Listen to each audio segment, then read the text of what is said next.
Šiemet kalėdiniai renginiai Klaipėdoje išsibarstė per kelias vietas. Eglė ir 3D pasaka teatro aikštėje.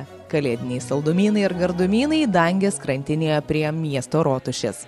Šventiškai išsipūstęs kalėdinis miestelis su chorų giesmėmis ir žaidimais Friedricho pasaže.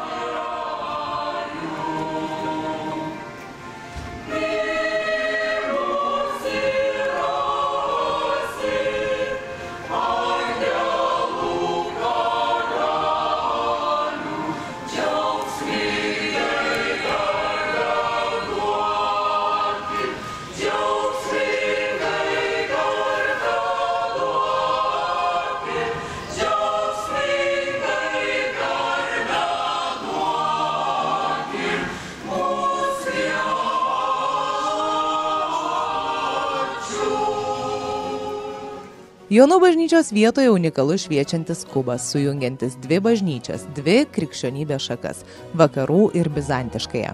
Menininko Dariaus Vaičekausko darbas savo grožį atskleidžia vakare, kaip beje ir visi kiti kalėdiniai papuošimai.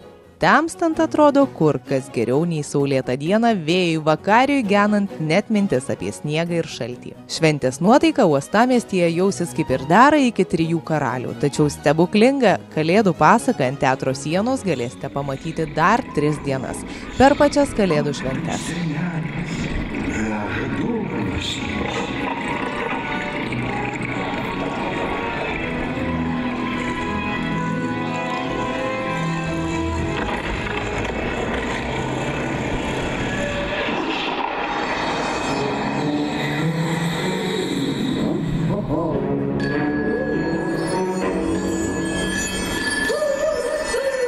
Tie, kas nespėjo pamatyti dar kartą, mes ją kartosime po švenčių, tai yra 25, 26 ir 27 gruodžio dienomis nuo 17 valandos, taigi visi, kas bus pavargę sėdėti prie stalo ir norės išeiti į miestą, tai tikrai ras ką veikti. Kalėdinė pasaka 3D projekcija Kalėdų stebukladariai bus rodoma kas pusvalandį nuo 17 iki 22 valandos.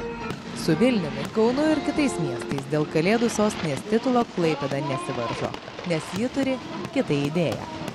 Klaipėda yra neužšąlantis kultūros uostas, tad kviečiam į neužšąlantį kultūros uostą. Šventės jau įplaukė į uostą, trūksta tik jūsų ir trupučio sniego.